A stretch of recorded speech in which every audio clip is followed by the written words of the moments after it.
All right. What's up, guys? We got Tyler Watkins in the house, Jan and Jake outside the box in the house, and then my lovely wife, Colleen, and then me.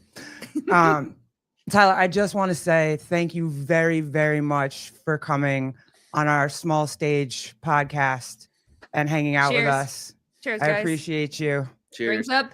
taking Drinks the up. time. Cheers. Oh, we got to crack one. There we go. What's up, guys? Thanks for inviting me on. I Oh, wasn't man. working anyway this weekend. I was being the freeloader at the house. Speaking of, congratulations, first and foremost. Baby on Watkins. The baby Oh, yeah, for the Watkins. baby. Thanks. Baby Watkins, we haven't had a chance to catch up with you since baby Watkins has been born. How's it going? How's mom? How are you?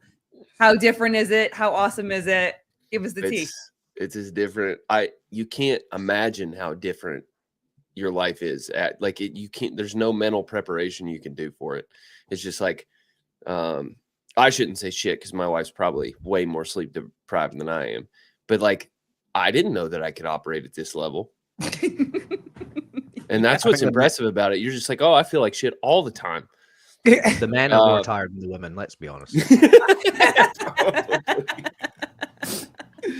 It's good.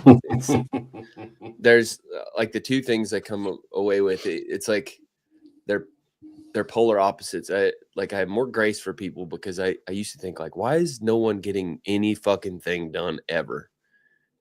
And it's because because they have kids and they have no fucking time. And then I also have way less tolerance for bullshit. Like it just went out the window. You start fucking around, I'm out. And that's so funny. And it's less than a month in, and you've like you really do discover as soon as that kid's born, you're like, oh no, I don't have time for that fucking shit anymore. Fuck off. It's just cut out instantly. Yeah. Yep. Yeah. But it's so funny because they're exact opposites, and I got both of them at the same time. Grace and intolerance. Yeah, but it's tolerance about other things. And there's like then no tolerance about like bullshit that doesn't matter anymore. Right. The priorities have gone like yeah. So I'm out of the group this week. I'm resignating just because no more tolerance. It's just bullshit in there. Yeah, that's your filter changes, isn't it? Like your brain's just different. It's nuts. It changes instantly. Like, it is like a second puberty or something. It's like a brain puberty. It's like a complete wall comes down. You're just like, oh, I remember everything before, but I'm not like that now. Yeah. No, it stops. Whatever your life was before kids, you don't even remember. I was like, what was life before kids? You just don't remember it. There's even 22 days in.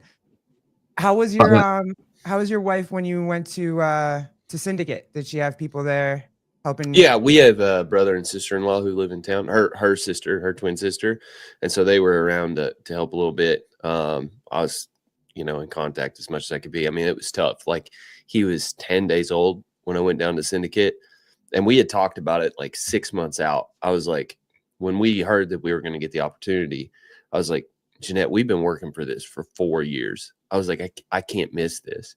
I was like, I feel like shit about it, but like, this is the entire thing. Like the team's one of the big goals the team's been working for, if we even have that. And she was like, I'm going to be pissed, but I get it. So go. And I was like, okay, that's fine. Like I can deal with the backlash after. And she was really actually cool about it the whole time. Like she was just tired when I got back, but then like after a couple of days, sort of leveled out. So she was graceful. Did you come back and tell her how tired you were? No. I was sitting at the house. Did you all watch the behind or the like the post show? The post show, but from the house, it was like members only. I think it was like the first time he's ever done that. And I was cooking steaks for everybody, and it was like 6 o'clock, I think.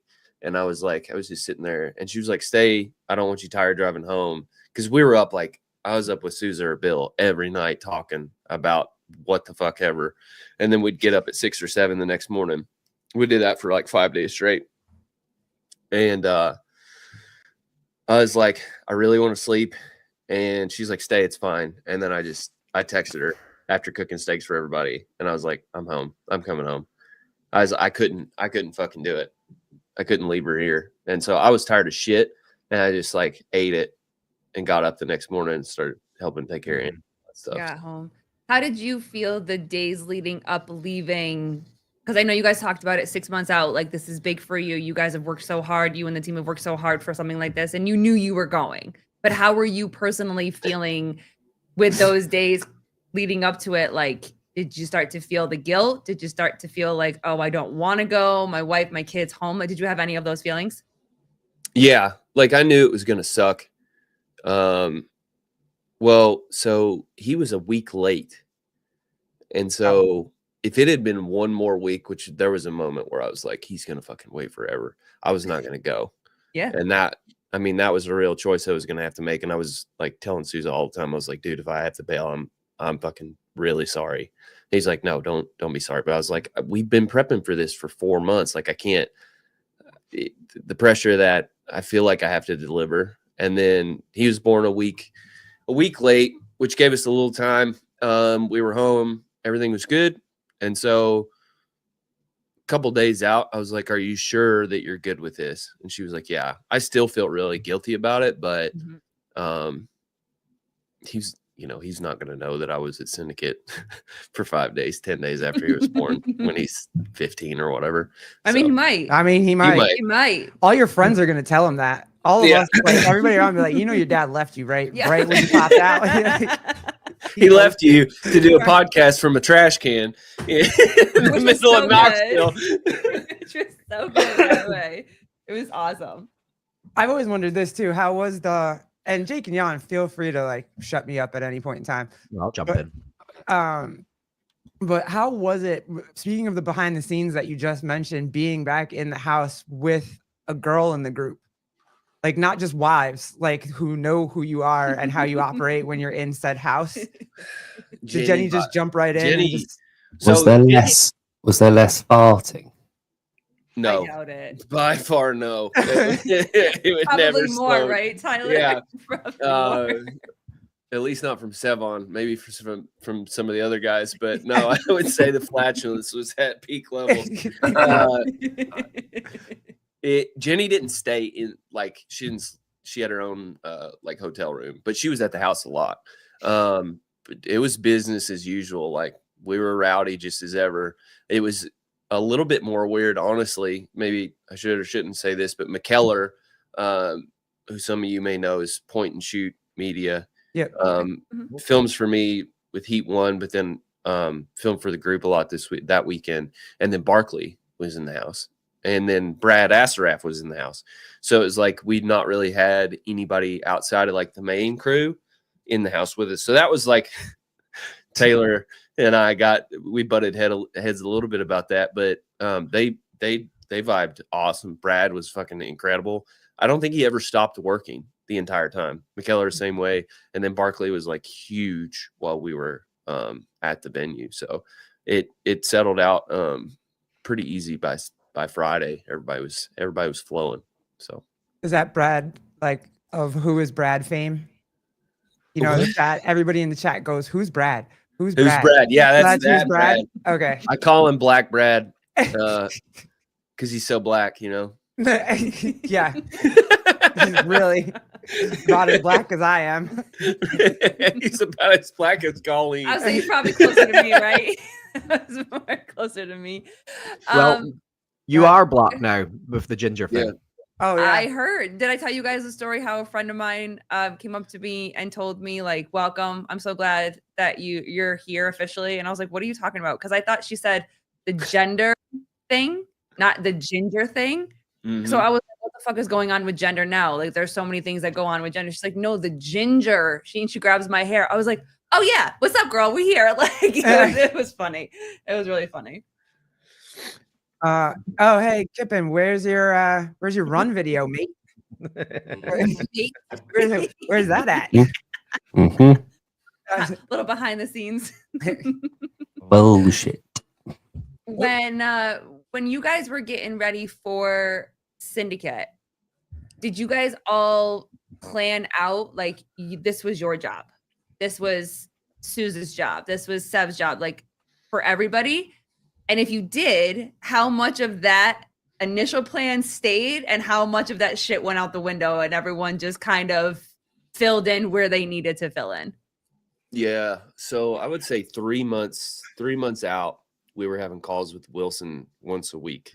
And we would go over like what his like his schedule was, and then like what we had plans for. And then it slowly morphed into we made what they call run a show, just like hitting exactly what, who was going to be where the cameras were going to be, what graphics we wanted up, like all of that shit, which I had never done before. Susie had never done before. So that was like a really good experience to have to go through, because we had never done anything like that. And like without Wilson, we probably would have dropped the ball big time, because he had done a lot of that shit before. So it was like he just like laid a base for us to sit on top of. But yeah, like we came up with like a general idea of what we wanted it to look like. Started with the spin, and then we would do a transition, and then do the regular, like once you're in the like regular events, you're like, okay, we're good. And then we threw in the little color stuff. So it's like the Kill Taylor stuff, the athletes only stuff. And then we're like, okay. Then we heard Wilson called me one day. He was like, hey, Taylor and Bryson are wanting to set up a podcast booth in the back and like do podcasting with when the athletes are warming up. And I was like, nobody fucking told me. And so I called Taylor and I was like, hey, what do you want to do? And he's like, just fit me in wherever, like, it's fine. So we were like, actually, be really good if we got him to do the floor commentating stuff. And I think it was Bill that made that idea up. And it was like, hey, he's an athlete. He thinks and knows things that none of us could do. He's done all of these events. Like, why would we not have him out there? And that was like one of those just spur of the moment ideas that actually was probably the best paying off thing. Because he was incredible. And then, so we had all that on paper. We had A team, B team. We like literally labeled it that shit. Hiller, so we actually had a C team, which Hiller was like part of the B team. That was the only different change. And then Hiller didn't end up coming. And so it just became A team and B team. But then event one happens, Isabel, and everything goes to shit. Fucking cameras don't work. Mics don't work. Nothing's working. And like, it was just all hands on deck. And then I had these like production, I called them the production guides. It was like lane assignments, what commercials we were going to do, what Bill was supposed to say for the commercial, or an ad read, highlights of the events, the doomed if you do, doomed if you don't, heat one picks. Like, it had everything right there. So if you were talking on the broadcast, you could look and be done. Because I know that like Sevon hates technology. And so he wouldn't want to go to a computer and look. He just would want to pull a physical thing up and look right there. That became too much to manage because there weren't enough hands. And so we threw that out immediately. But everybody kind of stuck to, this is my seat. I'm going to operate here. Somebody was supposed to fly the drone. Peter just fucking picked it up and was like, I got it. And then like, I was not supposed to run like the control board. And then like Suze was like, I need you here. And then so I started helping him with the control board. He gets a better grip on it. Then I grab a camera. Everybody just sort of starts flowing. It's like the triangle offense with the Bulls. It was just like that. Everybody's just always in motion. If there's space, go there and fill it.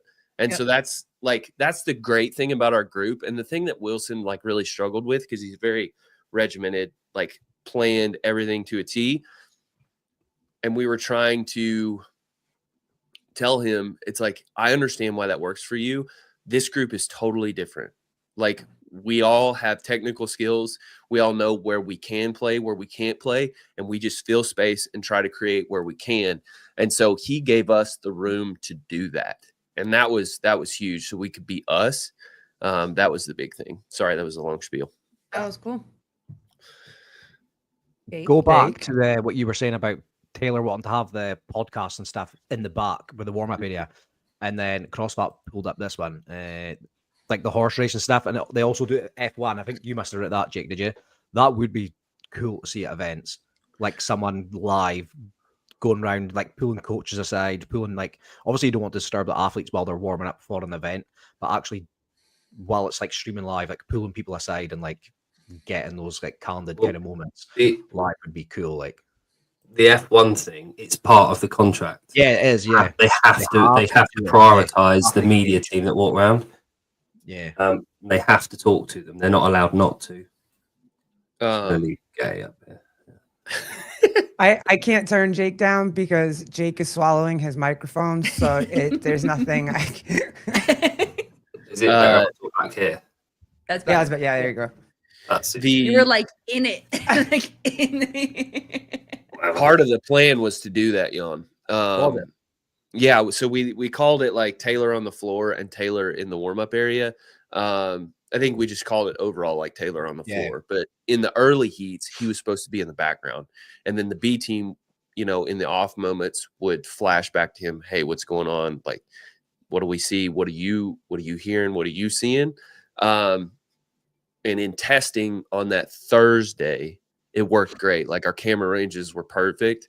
Mhm. Susan and I were stoked. We were like, this is all going to fucking work. And then Thursday night, we go home, come back, and our range goes to shit. Like we can't even get to the back of the rig. And all we could figure was that it was like all the bodies, all the frequencies from the phones, all the stuff Right. that was in there just cut the range down. So it was like we were really bummed out that we couldn't do that. And that was one of the criticisms that Jamie Latimer had, was like, hey, you guys promised you guys were going to do this new innovative shit, and then we end up just getting the same old stuff. And I was like, yeah, I totally agree. And Damn. part of this is like, I don't want to say. Damn. She said that on the show. Yeah, she said that on Oh, Clydesdale, wow. which I was listening to at 1 a.m. driving back home, taking notes. You. That's And like saying, you promised me you'd do that thing with your finger. You did. Fuck off. But it's like I get her criticism, and I don't want to fall back to like the Brian friend, like, oh, the team tried hard. Like I don't want to fall back on our laurels, so to speak. But it's like we were gonna do that. We had to pivot.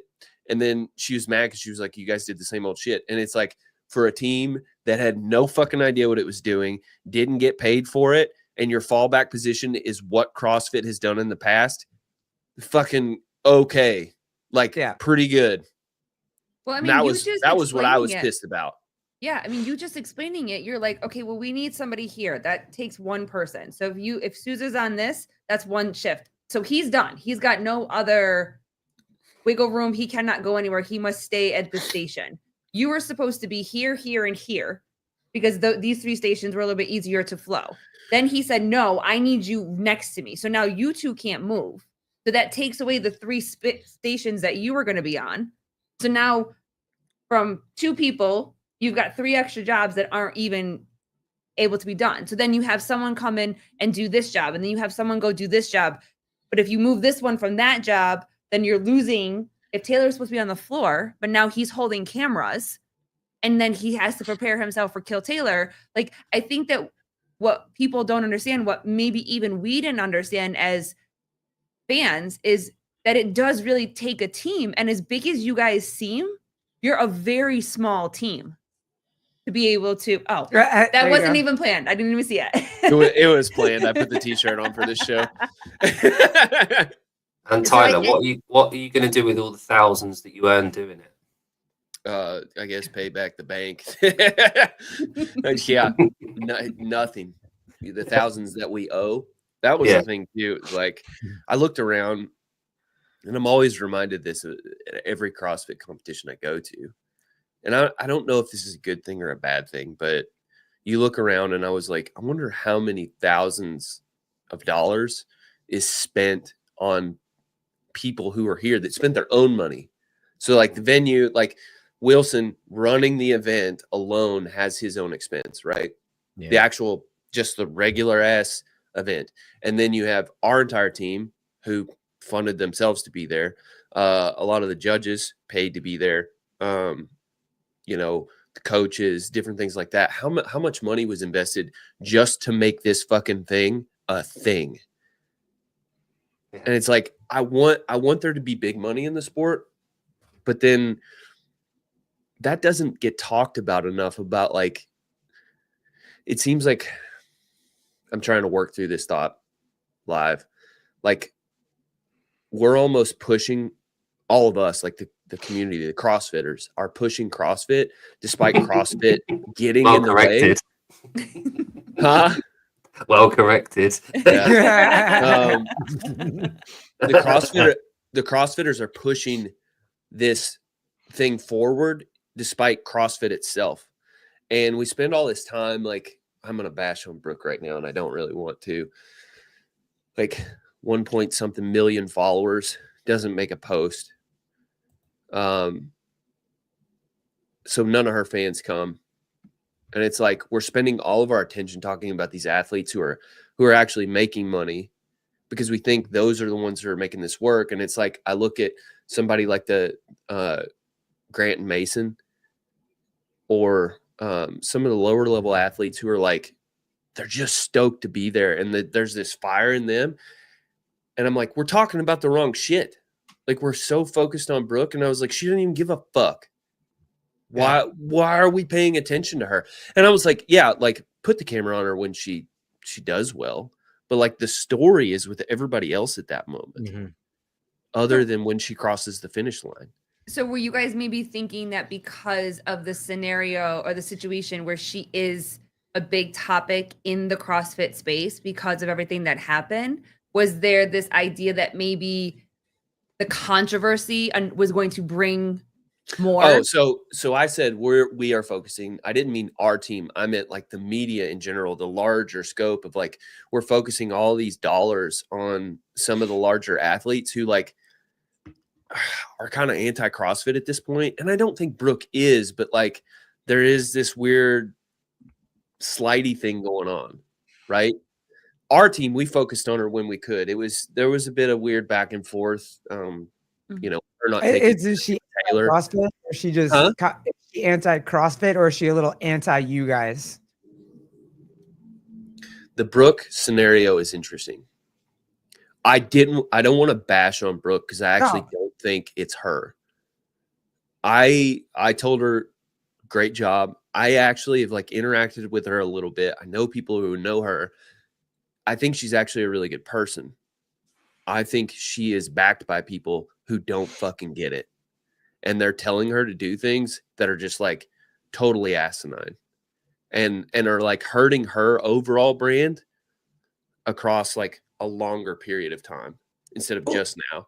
Ooh, I want to ask all you guys this. Maybe you guys can all explain this to me, because I was trying to get Colleen to, and I didn't get it. This whole, everybody keeps throwing out the word brand, like the CrossFit brand, and you know how the stream wasn't good for the CrossFit brand and blah, blah, blah. But Syndicate's its own brand, right? Like, it's a CrossFit, it's not even a CrossFit sponsored event. Like, it qualifies people for the games. Yeah, but it's not. Yeah. It's They've not sanctioned it, but they're not giving anything to them to put it on. right. So it's Syndicate's brand. It's their brand, and if that's the media that they wanted and the team that doesn't have any. Am I right, or am I off? All of it links in though. Like everything that Tyler's just said, and that question links in. If you ask yourself, is there a physical person that is outwardly Mr. or Mrs. CrossFit? There isn't one. Therefore, there's a gap. And who's currently filling that gap in the media? It's Savon and his crew. So any association towards CrossFit in the media is going towards them. So if anyone doesn't necessarily align with their views, they're not going to publicly broadcast CrossFit, because the only people that are broadcasting CrossFit are Savon and his crew. So they're avoiding talking about CrossFit because all the media is going that direction. Do you think that's good or bad? Sorry, go ahead. No, go ahead. No, it's a good question. Logically, it's a good thing, but there's a long context here, like in terms of sport, and I call it community because it is a community, whether you like it or not. But The- CrossFit is. Hey, Go ahead. I talked about this earlier on another show. Was we've got to meet somewhere in the middle, like the cool CrossFitters, and then tip of the spear, because they are the tip of the spear are CrossFitters. So we have to meet somewhere in the middle. The athletes at the tip of the spear need to relate to CrossFitters, whether you call it CrossFitters or the base level community, the box members. The box members also need to support and hold the athletes at the tip of the spear in order for them to be part of what we do. At the moment, the umbilical cord is sort of broken. So the mothership doesn't really exist at the moment because there's no one at the helm running it very well. And the athletes are sort of floating around not knowing what's going on at the moment. And I don't blame them. But at the same time, they haven't, not many, there's a few, i.e. Sprague, Colton, Kazan, and a few others. They're embracing CrossFitters, the wider groups. And is it Bill Leahy that's a coach? I think Grant said that he works at an affiliate and he's a coach. I think he said that. I think so, yeah. I don't know. They're the type of people that will keep that bond alive between the affiliates and the sport. And we always hark back to this, and I know that there was reasons behind it, but regionals was where CrossFit owned that level of competition. It was their thing.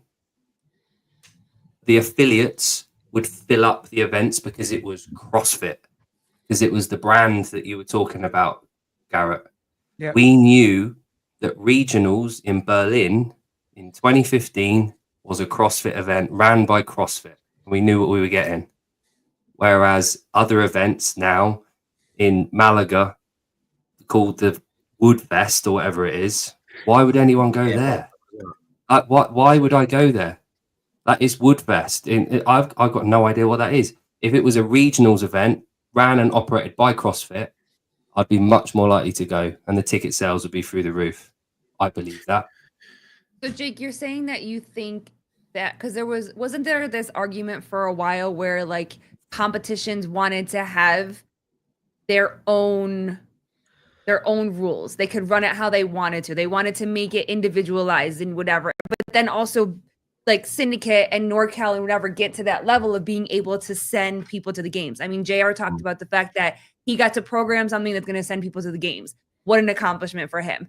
So there was that argument that people wanted to kind of have that programming freedom, spectator freedom, that kind of stuff. So then CrossFit kind of gave them that and took themselves out of it. Am I wrong, Tyler? You're not wrong.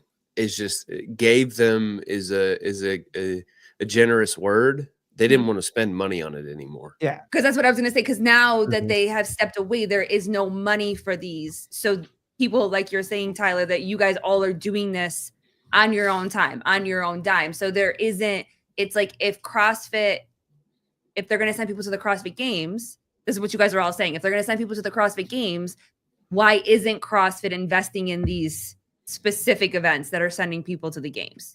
Because it is considered part of the season still, right? Yeah. Do you want to go, Jake, or do you want me to go? Oh, you go. So let's talk about the brand again. CrossFit Games 2018, 2017. Big, huge, mega opulence, right? It was this big world stage. So everybody's looking at you. You're on ESPN. Like, it feels huge. It's anybody's like goal in life as far as a CrossFitter to get there, right? It would be totally rewarding as a person to be on a stage that big. You feel like a big time athlete, right? You have this golden thing shining. The regionals are your own little subsection of that. It is your state championship. It's your golden shining moment within your little ecosystem just to be on that floor. But the brand value was held in that the games were so large. And then that the regionals were just this little slice of that. Now the regionals sold so well because they were regional in aspect, and we don't have any piece of that now. Like Syndicate was pulling from the entire East Coast. There's no regional feel to that. The East Coast is fucking humongous, which there's a whole issue with that and ticket sales. But the moment CrossFit decides to give that the regionals away and let people do that, some of that shininess dwindles. And now the games is starting, that shininess is dwindling more. Like no undue stab at Albany, but it's like there's no bright and shiny to Albany. And now you're like, fuck, nobody's going. Nobody's talking about it. Like where's this bright and shiny thing? People want that. They want to feel cool. Like I talk about this all the time. If you're not invoking some sort of FOMO on every single level, no matter who's going, the fan, the athlete, the fucking commentators, if other commentators aren't jealous of being there, you're fucking up. And so all that, the shininess is starting to crumble off now. And so the brand value is diminished. Now you can get into the particulars on this season and why it's worse. There's no other way to cut this other than like the games team really fucked this entire season up. The prime example is teams. Teams qualified from the open straight to semifinals. The semifinals were in your own place, but every single in-person semifinal event had a teams thing. Those semifinal events weren't selling as much tickets because there's no ticket to games to go there. Now they're doing fine locally, but as far as bringing more people out, like less important teams came because there was no games tickets given. And so it just like it took half the revenue dollar out of Wilson's pocket because no one's going to come to the team competition. It means less. There's no opulence in that. It's just another local competition. And so the games team has totally forgotten the opulence that they hold. And to add on to that, and it's something that CrossFit's just said underneath, is Dubai champs and events like that from around the world are fucking they were spectacular. They were insane events way before the French Throwdown, before they were semi-final events or regionals level. They stood out on their own. They didn't need to be a qualifier. They didn't need to be a semi-final. They're sort of what WFP are trying to do now. Individual events that were aside from CrossFit that had big return and the athletes could earn from. And what Tyler was saying, the gradual erosion over the years from regionals to now, the point we're at now, it's just been this gradual chipping away at the integrity of that linear path from the affiliate to the CrossFit Games. It used to be so fucking clear how you get from here to here. And now there isn't that path. It's all over the show. And the events have done an insane job, like Syndicate and NorCal this weekend and the French Throwdown that I went to, and all of them. They've done a good enough job. But try as they might, they're never going to be like a regionals. It's never going to be like that. And it could so easily go back to that. And if CrossFit actually wanted to do it, they could easily roll that out and invest in those events that we just named. They could still be standalone events that pull in a lot of people, but they need to focus on that linear approach to CrossFit again, to link the affiliates to the games, because it's blurry. No one fucking understands how you get from A to Z. No one understands it. That's where all this has come from. That's why the next buyer of CrossFit is so important. CrossFit, it's my personal opinion that the mission of CrossFit was never to make 30%, profit over expenses. And I hope the next buyer figures that out and realizes that, I'm not saying that they have to put the 2017 amount of money into regionals, but you probably need to go back that direction at least.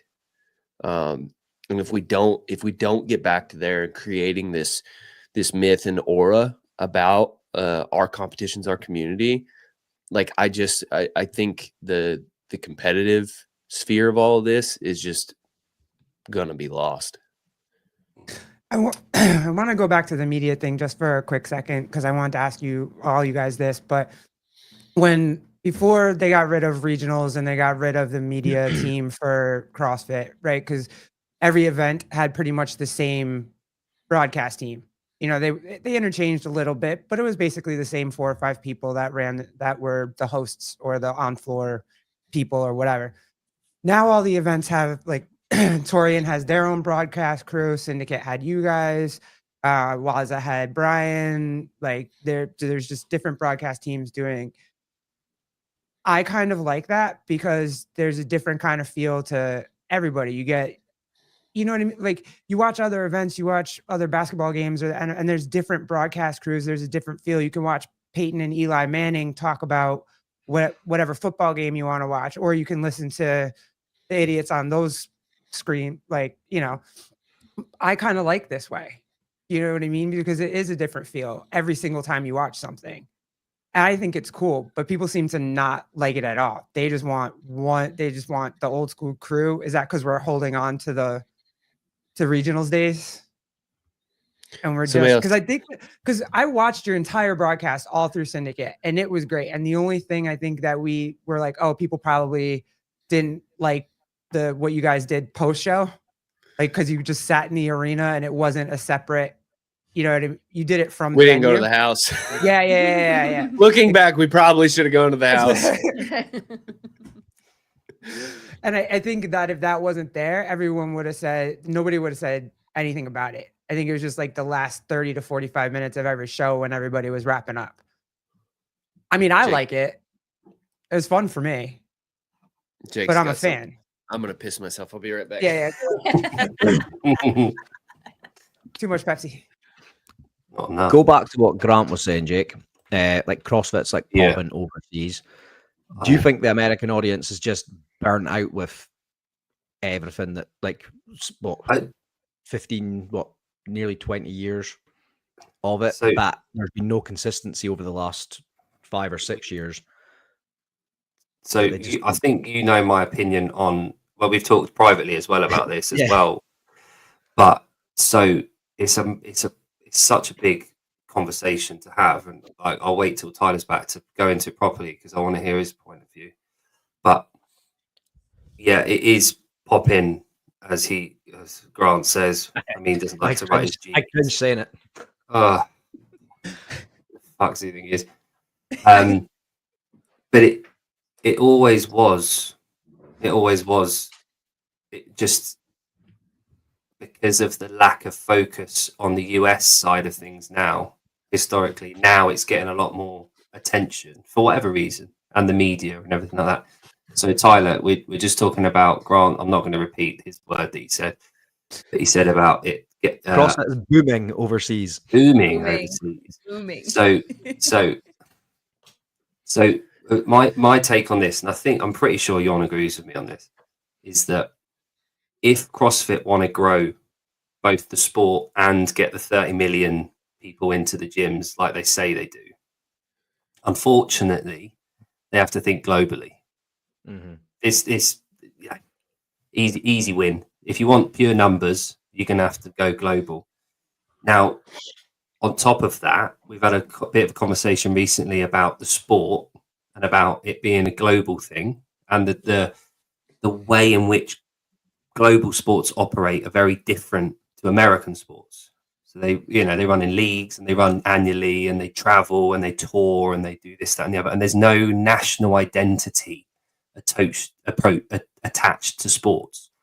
So like soccer, it's not English. It's just a sport in itself. Yeah. Whereas we play all our own games. Yeah. But Fuck all y'all sports. Yeah, but we love that. But that there's a reason the NFL, the NHL, the NBA, they won't ever truly be global sports. But that's a good thing. they're so entrenched in Americana that they shouldn't ever really be appreciated globally.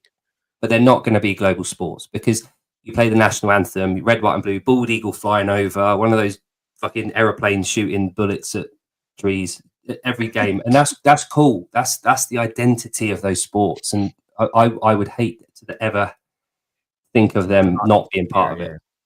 Now, what we have to decide at this stage is CrossFit one of those, or do they want it to be a global sport? Because if they want it to be a global sport, they're going to have to change all that, because it's not sustainable as it is as an American thing. Now, I personally do not want it to change. I want the regionals. I want it held in California. I want it to be American. I want it because that's how it was originally, and I love that. But if they want it to grow and they want it to be global, it can't remain so entrenched in Americana. But I want it to stay that way. Not solely. You know what I mean? You look at Rogue, like what we're 5 months out from Rogue, and you're not getting a decent ticket in that arena. No, fully sold out, basically. Me and Jake are crossing our cocks, hoping that we can get some media passes for it. It's been for bought tickets this year. Putting them together. Yeah. Oh, I see. Yeah. But like the Rogue, whole plan, I'll see if it plays off. Yeah. But put it this way, right? If there was like, say, soccer, right? Imagine if the World Cup, and I don't know if you know the soccer season and everything, but imagine if the World Cup was sponsored by the British Border Patrol or the British Army. It wouldn't necessarily translate too well with like Iraqis and Afghanistanis. So having the US Border Patrol being a lead sponsor in a sport, it doesn't necessarily isn't it? It doesn't translate too well. Good point. Yeah. I love it. Yeah. And a few years back, I don't know if you remember, we had one of the Beretta or Glock or fucking one of the gun manufacturers was a sponsor. Was it Glock? And the podium athletes got given a fucking Glock to take home. And one of the athletes was European. He's like, well, I can't do anything with it. Here, have it back. I can't take it home. So like, sell it. You can sell that here. Yeah. We don't even have border patrol in this country. We need one. We need one. It's not that you're offended; you just don't understand. It's not it. Yeah, what is open borders? Border patrol? If you've got a dinghy, you can come to this country. Yeah, basically. So what I'm kind of getting at here is Grant's comment about it's big. The sport's growing outside of the US. It has been doing for the last 10 years. It's been gradually creeping up, and if we are to attach the sport to the affiliates, which I think we can all agree, it sort of probably should remain intact rather than going two different ways. That's another conversation, should it? But if it is going to remain as the open qualifying through to the games and part of what we do, then we need to think about, if they do want to grow it, then we need to think the ramifications of that as a visual, as the brand level. Like, does it remain American? CrossFit, is it American? Now, I want it to remain that way. Bear in mind, me and Jon have expressed this a lot. I couldn't think of anything worse than it not being American, because I'd fucking love it. But if they want 30 million new CrossFitters to a piece, CrossFitters. Well, it's not going to remain American if it's popping more overseas. You know the what I mean? sport. Yeah. So my brain's about to explode. Garrett, I'm not going to leave the media thing alone. Jake and Jan. I have 2 points about this. I want to get is one. I want to come back to what he's saying about the world stage is popping off and America's not, because I think just keep saying popping because it. Jake's face popping off. I didn't say it isn't in America, by the way. There's a point there that needs to be made, but with you two, we got no fucking clue because we're from the States and we don't pay attention to anybody else. That's true. It being American, why I will preface with, do you like that? And then you've already said sort of you do, Jake. Why? There's a romance that goes with things that are American outside of America.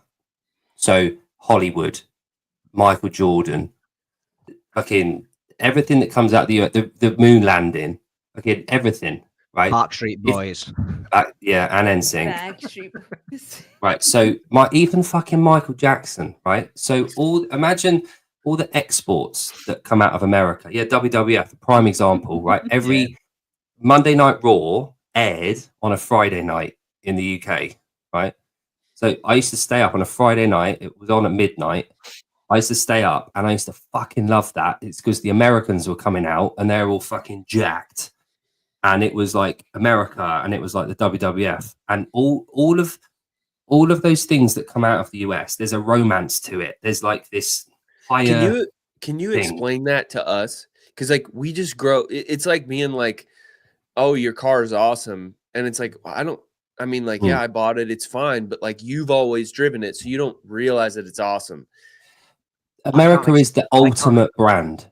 Yeah, I can't explain it because you won't understand what a shithole Scotland is. Right? You've seen it on the road. Do you know where I'm from? But that's what they show us. They show us all the pretty parts. Yeah, you've just seen live. the rogue advertisements, whereas it's all like schemes and little Neds, which would be like the youth that are just it's not like, so we see the American, like, to be like cliche, the American dream, you know. So we grew up watching things like, you know, Saved by the Bell, Fresh Prince of Bel Air. Yeah, all this that is what it's like for us. all that. Yeah, it's like James Bond. Not like that. So, but if you think about all external politics is on the world stage is in the greatest respect to all politicians is propaganda, but it's sales. They're selling their own company, and the one thing that America is the best in the world at is selling. They've nailed it. America have sold themselves by all streams, by Hollywood. You know, name me a film where America come off the worst and where the English guy, hello there, is like the good guy. It's like James Bond. It's all, even fucking all the staff on the Death Star had an English accent. Right? Do they? And all the bad Han guys. Solo's American. Yeah. Right.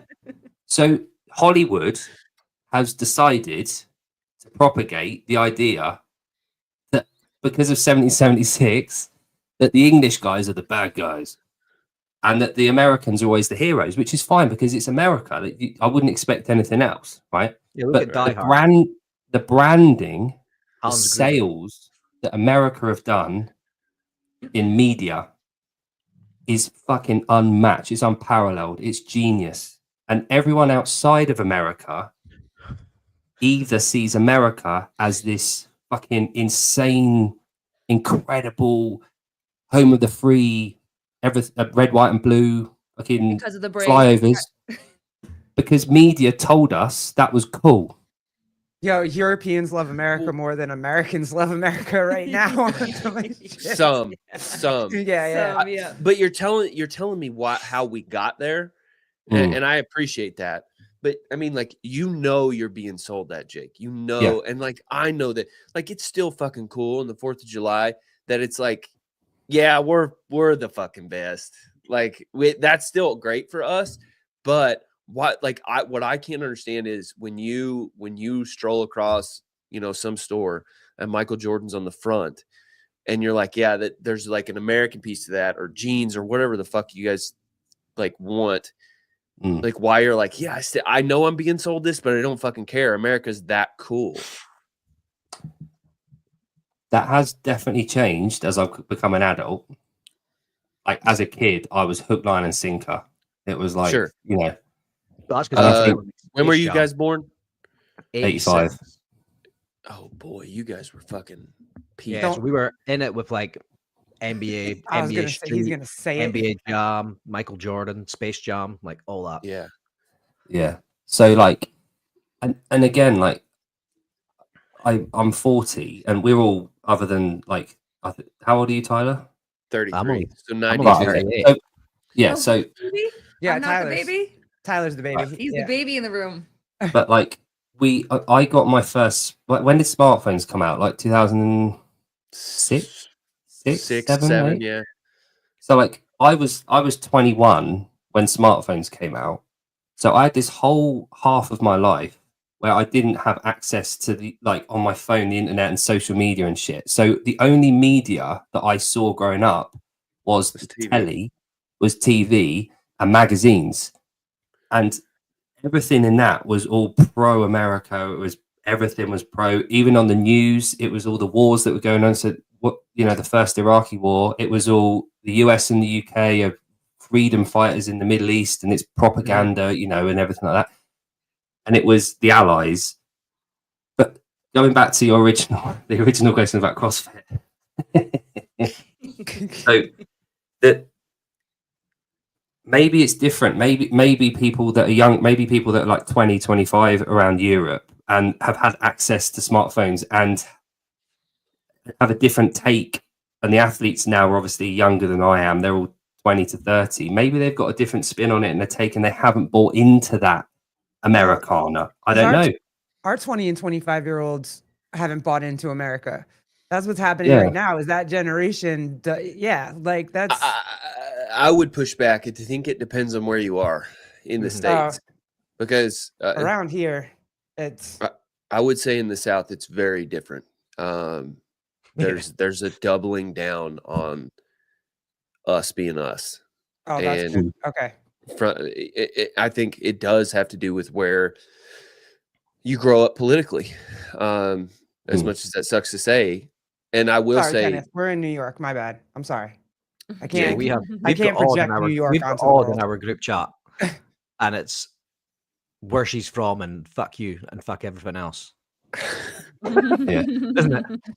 what Yeah. you're saying about Me? our No, Odd. Odd. Oh yeah, Odd. yeah, yeah. Odd. No, I don't. She's from the south. Oh yeah. Yes, Okay. from Kentucky. Cool. What I will say, just as a side note, Jake, about how we used to bash on you all. Growing up, I used to kind of look like at the UK as an annoying stepbrother. It was like you guys sit at the same dinner table as us, but it's like, hey, shut the fuck up. Now, and I don't know if other people feel this way, but this is just something that I've started feeling recently, especially because I know what's happening in your all's countries. I don't feel that way anymore. I feel this weird sense of sibling protection that I used to never feel. But that's a whole different thing. About CrossFit being American, I do. I asked you because I have my own bias. I do think that whole American feel, sort of the more Dave Castro feel of CrossFit is very important. The Rich Froning feel of CrossFit is very important. We are a counterculture, and there is something about counterculture that's inherently somehow American. And keeping that, I think, going forward is super important. That's another note to the next buyer. To address Grant's point about competitions overseas being more popular, I think this is from what we went through regionals. So there were 17 regionals in like 2014. I think it was up through 2016. The United States is huge. We had, I don't know, 5 or 6 within our own United States. And those were very local. I mean, they're like 3 or 4 states. And it's like over here, no one will scoff at traveling over 2 states to go to a CrossFit competition. Now, if you have to go from like, New York to Knoxville, that's a big ask. Or if you have to go from Missouri, the eastern part of Missouri over to California, that's huge. Like that's a big ask. No one's going to do that. It's too far. It's too expensive. Not going to happen. Shift back to the regionals times. You didn't have to do that. And then it was just the games, and the games were so big that everybody's like, yeah, I want to go to the games. It was this big celebration of CrossFit and fitness. Overseas, the equation has actually gotten better. Oceania has remained the same as far as competitive outlets. You know, they still have Torian. They have a couple of others, but like Torian's remained the semifinal. They've kept one semifinal. In Europe, you guys have actually gotten more. I think you have two now. You used to have one. How many spots there are there though? Is it two from each? Two from each. So So, you have these. so we used to have 5 people go from European, the one European regional, and there's 4 that go now. Yeah. And the population of Europe as a continent is 750 million. So which is double the size of the US in terms of numbers, but in terms of CrossFitters, it's less. There's less people doing CrossFit than. So it's purely population, Right. Yeah. The other part too is that so I think like they've not had to transition. The world stage has not had to transition the way in which the United States has. We had everything we could ask for. It was pretty local, not hard to travel to, and then we had the games too. It's like it was easier for us. Now that's important because of how much we care about the sports in the United States. At any given moment, there is a pro or college level, which is essentially pro here, game going on within a 2 hours drive of anyone's house at any given weekend. Every semifinal or regional has to contend with that. And guess what? If you have the chance to go to an Auburn, Alabama game versus a semifinal, you're going to the Auburn, Alabama game. You're not going to the semifinal. And so if it's easier for you to get to, you will go. And so we have a whole different ecosystem that we have to contend with here. Europe probably has some of that, but I think like that's a really hard thing in the United States to have to get over. So to meet you halfway, to go more global, we have to meet the Americans where the Americans are, but then we have to meet everyone else where they are too. They just so happen to be happier with where they are right now. We aren't. And so I'm okay with going more global. It's just like, don't forget where your entire base lies and then not understand why you can't sell tickets when you've totally cut them out from underneath them. Yeah, I think I know what you mean. We don't have the same level of college sports here. Like we don't qualify for our teams and sports via college. We go directly through the sport. So like if you want to be the best football soccer player in the UK and go into the club level, you're scouted at about 9 or 10 years old. You go to their academy at that age. You go to school in a college nearby, as in a school, like a high school nearby, and you train and you live there and you camp there and you're there from the age of 10, and then you just gradually make your way into the first team. So there's no college requirement. There's no grades required. So and that's across the board, across like all the sports. Well, there's no requirement. I mean, during basketball season, which is during the Open and semifinals, on basically every single day, there are stadiums filled with 80,000 people locally. Yeah. And that's just at the college level. That's not even at the local, like at the high school level. I mean, like in the high school, like people will not travel if their kids are playing ball. They won't. Oh, no. And so like you have to contend with all these factors, which is why the Open and quarterfinals are where they are, is so that they are easier to meet during our spring break and our summer break and all that stuff. And so that's my whole thing is I just think that the American equation is very different from the world equation, and that we have to stop putting a one size fits all on the entire thing. We have to kind of divorce them. But that's the sport. So rather than the affiliates. And that's year round. That's day to day. That's everything. So if they want to grow the affiliates, they need to think more globally. They need to disconnect from that. But and then grow the sport out from the affiliates. Right. I don't disagree there. Yeah. So, but let's say we get to a point where we've got the 30 million people, and China have got the most amount of CrossFit gyms in the world. say they adopt it. There's a lot of money going into it. Do they then go back to regionals and invest? Like, can you see a point where regionals comes back into it and they take ownership of it and it becomes part of the brand again? Because Garrett's original question was about branding. What is branding? What is CrossFit brand? Savon said it for a long time. The games is sort of the branding for what we do. I don't think I necessarily agree. But it definitely does advertise CrossFit, the name CrossFit. Like, if you ask people what CrossFit is on the high street, most of them, if they do know it, it will be, is that thing that they do where they do all that work. But yeah, it's just the US. I've seen a couple of comments coming through there, and yeah, hold on, I got some stars. I didn't even realize this was happening. Does anybody on the show have a twin sister? Someone said something. Yeah, so My wife. I has a started twin that way back when, but then the conversation took a turn. But we can come back to that later. Because I was just going to ask if there'd been any funny incidents with the twin sister, but it doesn't matter. It stays in the funny moments.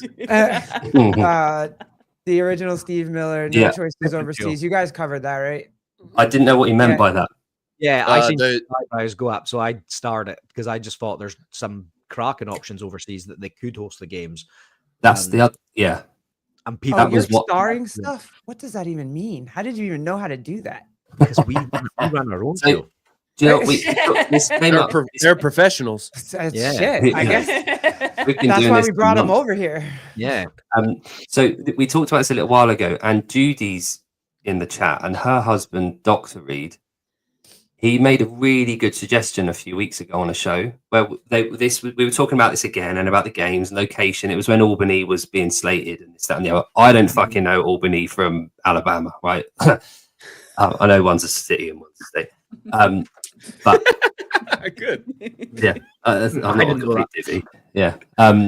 But they were talking about travel. And they were saying about the distances that athletes have to travel, and it's an issue, and like Albany being out of the way, and this, that, and the other, and other people saying that Madison was really central and it was really great to travel. And then Dr. Dredd, or whatever we want to fucking call him, he said, Dr. Dredd. He said about the travel times for the teams, the families of everyone, and the athletes need to be taken in consideration. And then we had a bit of back and forward. And I reckon what you could do to make a fair assessment of all of it is to get all the games athletes plotted into like an Excel or a map from last year and look at the average distance from where they've traveled globally and put a pinpoint in the most central place that you can find on Earth and the closest city there, and see where that comes up as. If you're purely looking at travel time and convenience for spectators and athletes, that's what you should be doing. And that got brought up, and then the amount of people, because it was Savon's chat, that said no because it's not in America. Yep. So I was going to say, can it actually ever be that way? Because you do have people traveling from overseas. So either way, whether it's in America, if it stays in the US, people that get their tickets to the games from overseas still have to fly overseas. Yeah. If you put it over, if you put the games overseas, people from the US still have to fly overseas. So that whole idea that we're going to be able to find the middle ground, Garrett and I have talked about this. We're going to the games this year because we can put the three of us in a car and drive. It's a couple hours away from us, for us, right? But we didn't get on a plane to go to the games when it was in California. We didn't get on a plane when it was in Madison. We didn't, you know what I mean? Like, we didn't get on a plane to go to Knoxville. Yeah, we went on a plane to go to Crash, but that's Crash. That's you different. Guys. We went to go. You know what I'm saying? Like, so there always will be people that are like, yeah, leave it here, put it here, because I can drive here. And that's what Garrett and I were talking about this the other night or whatever, is that I see the idea of having all of these type of events in all different parts of the country, because you are going to have people that live there that might not have the expenses to get on a plane and travel somewhere to see CrossFit. We're all junkies. We want to go see people lift weights. We all want to see people do fitness really fast. So if we have it in our backyard, people are going to go. And so I get the idea of putting it in different places so that you do open up the opportunity for other people to Other go. people to go, yeah. You know Look what at I'm the saying? Yeah, Like, every 4 years, but they're all every over the world. valuable sport, F1, tennis, golf, where all the money is, They travel. unfortunately, it travels. Now, I don't want that. I fucking hate that idea. That's what the WTF are doing. And I don't like that for CrossFit. I like the fact that there's a pinnacle. You earn your spot and then you have the final. I fucking love that, right? And I want it to remain that way. But Are you saying, sorry, Jake, are you saying that they should have stayed in California? Like, Yeah. did you like the idea of it being in Yeah, California? 100%. I And wanted to staying there. one day go to California. Yeah. I want it to be a fitness festival. I don't want the games that I don't want the teams over here. I don't want the teens a month later. I don't want the masters athletes down there. I want it one fucking big festival of CrossFit that's once a year in this hub that's like where CrossFit is. Everyone fucking knows where it is, and there's no discussion around it. It's just here's what this is. It's in California, the home of CrossFit. You're going to see fucking the Blue Arrows or whatever the fuck they call go over. You're going to have to listen to the Stars and Stripes Flyovers. 10 times every fucking day. Deal with it because you get to go to watch the CrossFit Games, which is the like pinnacle of your year. You should be looking forward to that. But they've watered it down. And now they're talking about centralizing it and putting this over here and then this event qualifies and we all want different shit and people want to drive here and all this kind of shit. Fuck off. Like, All right. And do you think the masters and the adaptives and the teens, they don't want to just be going off and doing their own bullshit either. Yeah. They want it to be in the hub of everything as well, because that's where the most eyes are on them, other than just friends and family. It's probably nice to not like for them to be able to do their own thing and like have their, but no, I would say they probably want to go hang with everybody else, because at the end of the day, like when we're talking about live streaming the masters, live streaming the teams, it's like nobody really wants to do it and nobody really cares to watch other than your mom, your cousin, and your aunt. Like they don't. And so it's like, hey, why not like also go get to see Brooke Wells? Why not also get to see James Sprague? Yeah, like I sit with Jake on this is like, no, it needs to be one fucking thing. That's why they can't sell tickets in Albany. It's not because it's so out of left field to where it is. It's that nobody is going because like teams are going, but like teens, masters, adaptives, nobody else. Those are the ones who sell tickets. And it's like, you want to go sit in the tennis stadium. That's something I'll always be like pissed that I never got to do, was go sit in the tennis stadium and at night, like under the lights. That would have been really cool. I see what you're saying. If I was going to spend thousands on flights and accommodation, I'm not going to come to Albany. Like, I don't even know. Like, I don't know what that's like. I want to go back to where I was watching those documentaries. That got me so invested in the sports side of things. I want that experience. I don't want to go like just to some random place. I would my invest in a mother-in-law, really big hat if I don't get burned. Yeah, I'd buy my your hat. mother-in-law. It's too young. My mother-in-law qualified for the games for the second time last year. She went to Wadapalooza this year as well, right? In the 65 plus. If it would have been in California at a fitness festival with everyone else going over the same week, I'd have been on a plane going. I didn't go because it was in I don't know where the fuck it was. Still with Birmingham, I think, Alabama. My wife went. If they'd have had it in California where I could have been at a whole fucking massive thing, the whole family would have gone. They had 4 people flying over to spectate and I'd have met everyone. I'd have been fucking living the dream. But because it wasn't there, I didn't go. That's just me. And I don't know if it's because I was a mid-range adopter. I started CrossFit in 2011. I wasn't an OG. But I would consider that OG. But I don't know whether that's me harking back to the good old days or whether or not I'm right in this. I don't know. I think they would say, well, because we want this grand thing. You want the mystique of Carson. You want the mystique of Madison. You want all that. And they would say, well, we can't afford that anymore. It's like, well, tough shit. You picked up that cross. That's your cross to bear. And now you're stuck with it. To your earlier point, Jake, about like the affiliates and selling the affiliates and selling the games and all that stuff. Yeah. I finally answered this question. I think it was talking with Sevon and Souza. CrossFit ultimately is personal responsibility. That's all it is we're selling personal responsibility. That doesn't sell. Just doesn't. People don't want to, they don't want to hear, hey, guess what? You're fat and you got to do a bunch of work to not be fat. What does sell is Garrett and I sex. were talking about that the other day too. Yeah, we were. Most people aren't even that self-aware, let alone Right. let alone take accountability for it. Yeah. What does sell is sex, and CrossFit is the sexy version of that whole message. It is the pinnacle of what you can achieve eventually. Even if you don't want that, you'll receive just a tiny slice of it. And don't you want just a tiny slice of what James Sprague looks like? Yep. That's why the games are important. Is because they're the easy, sweet pill to swallow for those who are having a hard time swallowing the personal responsibility piece. That makes perfect fucking sense. I never thought about it that way, but holy shit. Yeah. That's why the fitness festival portion is so important. Mm-hmm. Yeah, but again, you only truly understand that when you are in and around affiliates.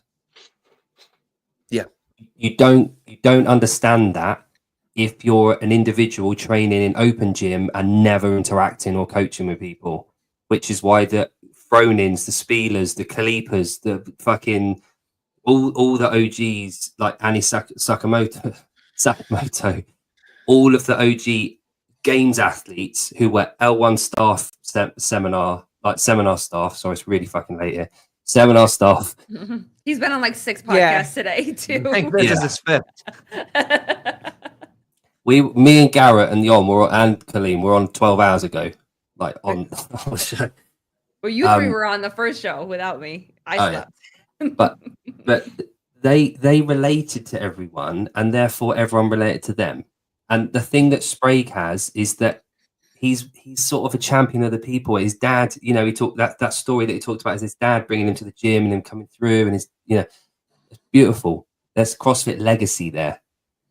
Whereas when you become unrelatable, there's no real attachment there. And I get why the athletes don't really understand that what they are as part of our thing.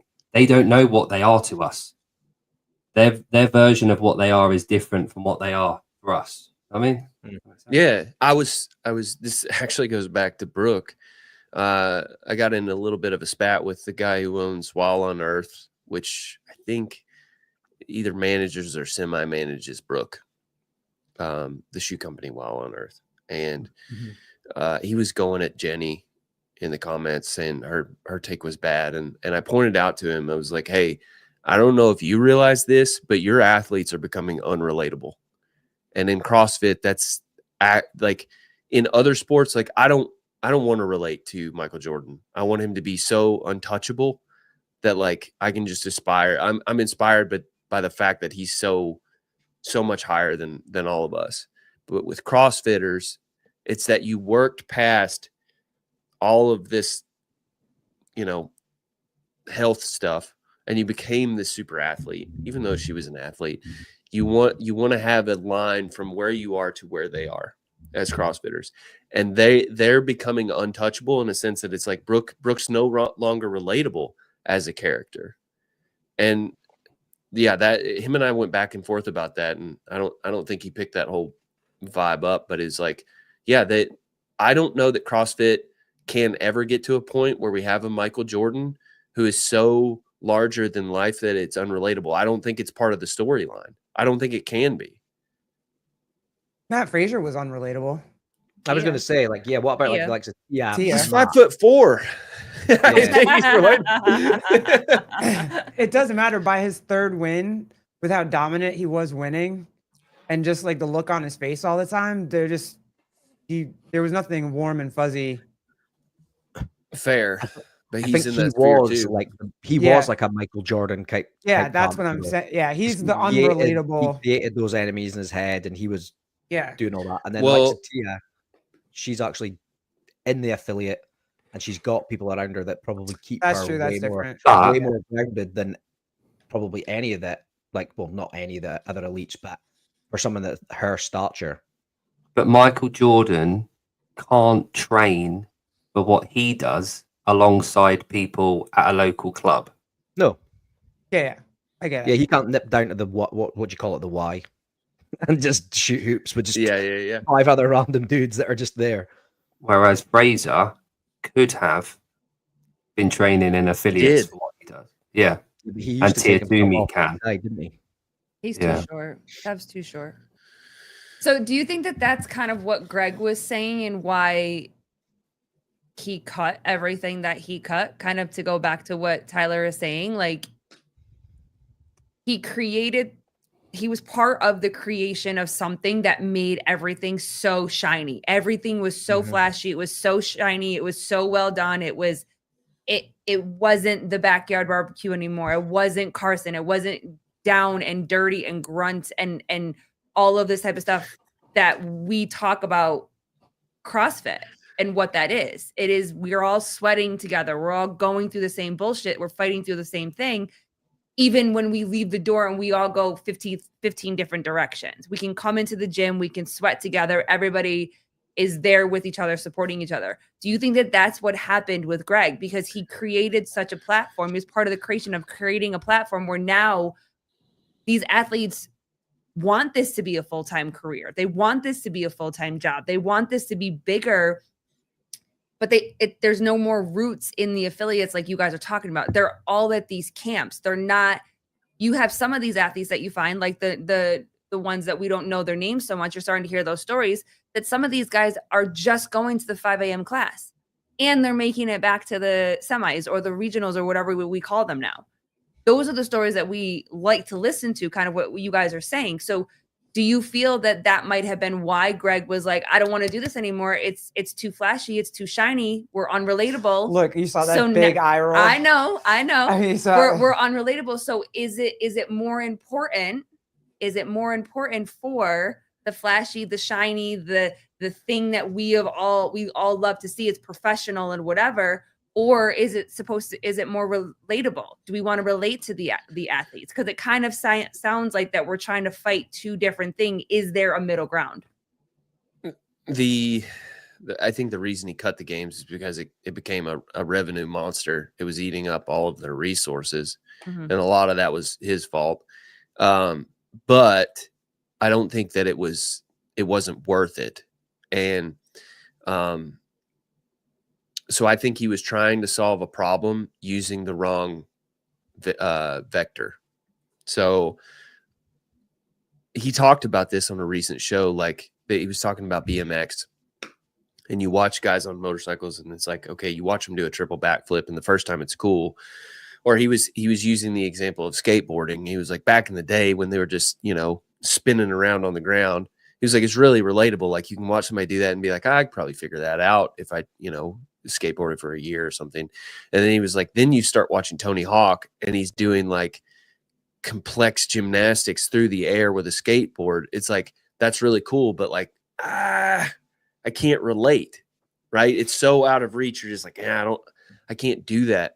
And so then they have to like rebrand skateboarding and it's back on the swing up.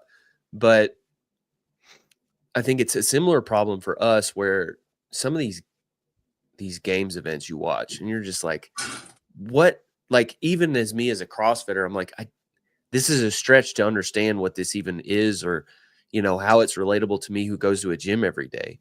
How does that feel for somebody who's watching it on ESPN and they're like, not only do I not know what a ring muscle up is, why are they doing, a clean from the floor into the hang into this, and then they're doing handstand walks and they're just doing a bunch of goofy shit.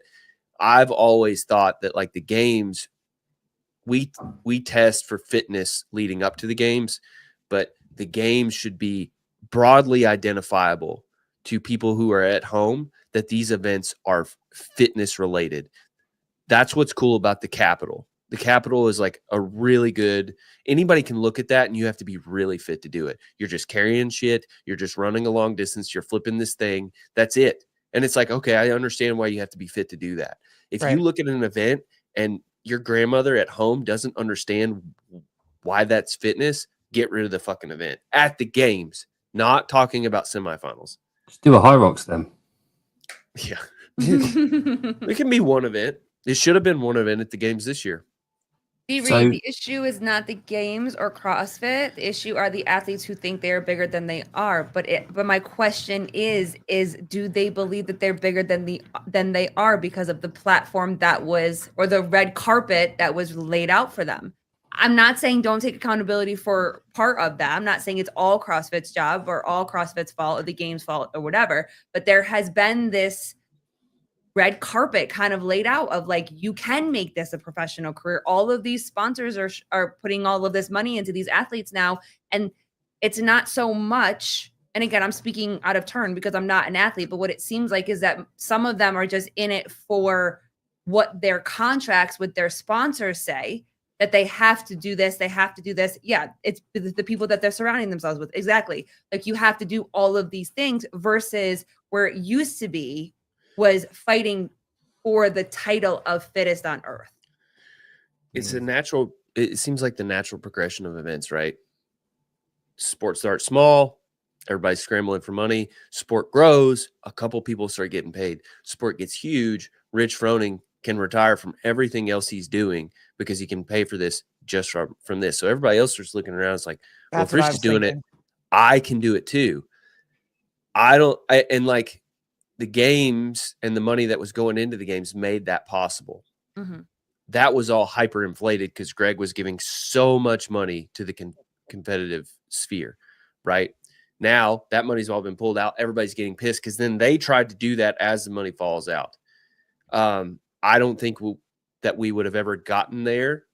And if we ever get back, it'll be miraculous that many athletes, the amount of athletes who are currently that type that you're talking about, the unrelatable sorts, the ones who want to be this professional athlete. If we ever get back to a level that we were in 2018, I'd be surprised. And I don't know that we can actually ever carry that without the 30 million CrossFitters. So I think they were just misguided. And now they see it, now they want it, and they've been told it's okay. Like, you can want this. And it's like, I actually just don't ever think it was in the cards. Mm. Do you guys think that these athletes actually know that CrossFit doesn't have money like that anymore? Like, do you think they comprehend that at all? The thing is, they don't have to. CrossFit doesn't need the money. It can come from third parties, which is why they're trying to advertise themselves and sell themselves for third-party sponsorship deals, because that's where the money really lies. And unfortunately, there's more money for female athletes than there are male athletes. So the difference between the way that those two things go hand in hand, if you look at the games, it's equal number male-female athletes. I'm not sure there's any other sports where that is the case, where spectatorship is money. No. So, but where there's males and females competing alongside each other, heat by heat, side by side, with the same crowd watching, I don't think there's any sport on earth that's like that. No, so we tried to hit tennis the last time, but even then, the men are still got the viewership. They still get the more money. Yeah, it was 5x3, isn't it? Sets. Yeah. So the women only play 3 sets. So the thing is, and going back to what Pedro said about the people around them, I don't think I have ever, in, let's say, the last 5 years, seen an interview with an athlete where they came across like a complete prick, where they didn't talk nicely, where they didn't say about the community, where they weren't talking nice, or, you know, I haven't seen an interview where it came across when they were on their own talking to someone. They always come across all right. When they actually get talking, they're nice, they're kind people, they're part of what we want. But it's the aura around it and the emphasis on everything that's around them that kind of blurs all of that shit, which is why communication is so bloody important, which is what worked this weekend and the syndicate where Taylor was walking up to him and talking to him. It was awesome. They were talking properly, unfiltered. And it's nice when they go on Savant. That's what Savant's genius, and we all know what that is. Yet he says very little and gets so much out of people. When athletes go on his show, I think that's why the drop-off has been maybes, because they were coming across as they were talking too much. They're probably told not to because they were talking too much. But ironically, that's what we call CrossFitters now. That's what CrossFitters want. We want relatability, and we want people, and we will support the shit out of people that we can relate to. Yeah. Yeah. How many Vindicate shirts have I got that say Colton Mertens on it? Fuck you know. Too many. Yeah. What were you going to say, Todd? It was gonna go back to the media piece because Jake kind of I don't. alluded back into it. Is talking about like there is this. It seemed like there was this some headbutting going on about the way that some of our commentary tends to be, and then what it's been in the past. John Woolley's an absolute jackass. He was like, "Oh, it shouldn't be this way. Big money doesn't support these talking this way." And it's like, are you not aware of Pat McAfee, who's gone from talking exactly like that to being on ESPN? Are you not aware of the entire sphere that follows Barstool Sports? I don't know if you guys know what that is. I do. Yeah, I know. Yeah. I know Yeah, Barstool. Yeah. Yeah. Barstool's huge. And it's like, guess what? All of them are talking like real people. They cuss. They say things they shouldn't probably fucking say on camera. And it's like people are tired of this fake dressed up thing. My concern is how do we, how do we bridge this gap of, it seems like there are, Spencer's a great example of this. And I talked about this on the spin the other night where, he had an opportunity. He had some back and forth with John, the Panchicks had some back and forth with John. And then Taylor, brilliantly just brings it up after he smashes everybody in that event. And he was like, "Hey, do you have anything to say to John?" And Spencer just totally brushed it off and said some bullshit about the community that we've heard 16 different ways, and was just not entertaining at all, when he could have just been like, "How's that taste, John?" or something sassy, and still stayed cool. He could have even done his community speech right after doing that, and it would have been a way cooler. But he threw away this opportunity for content. And it's like, okay, how do we reconcile the difference? I guess I'm just wondering from others who view this as like, there's been talk about, does Savon need to clean it up? Do we need to be differently, speak differently? Or do we just need to blunt force get people to embrace it? So 2 things with that. One, if people want to do it better, fucking try. if you think you could do better, try. See how that goes.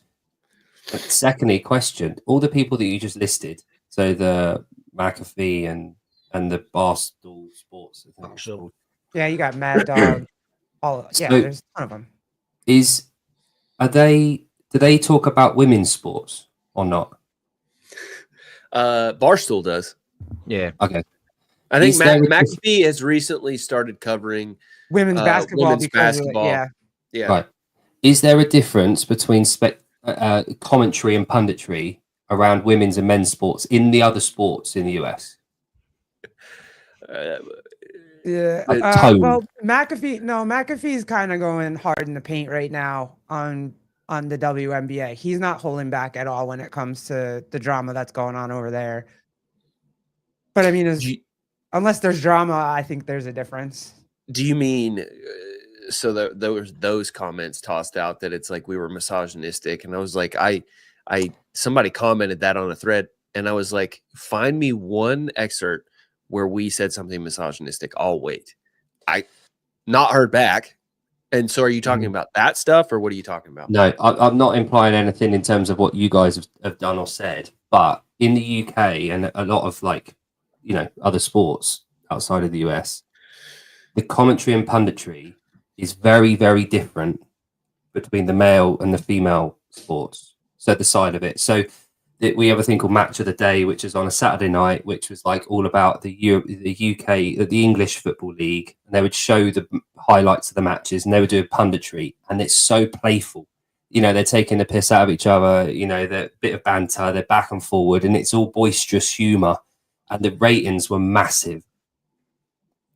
The women's version is a lot less like that. The female audience that are spectating and watching it, the media, don't necessarily want that kind of back and forward and punditry.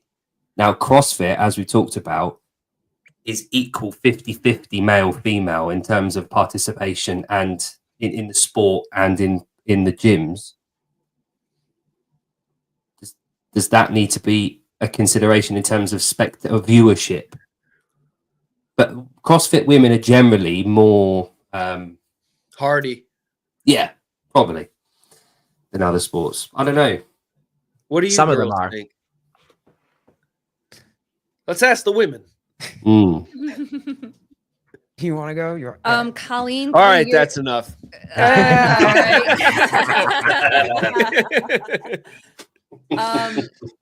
Colleen 3 years ago would have probably had a harder time with some of the things, and not necessarily exactly what you guys were saying on Syndicate, but like listening to Savan and listening to Kill Taylor and that kind of stuff. Like Colleen 3 years ago would not have been able to listen to that, but that's just me. Me now, I'm able to listen to it from a different perspective of like, this is meant to be funny. Some of it I still think is funny. Some of it I don't want to listen to, so I don't listen to it. You know what I mean? I think that it's no big deal. You can just not listen. Yeah. Like, But some people say like I shouldn't curse. I probably curse the most on this show.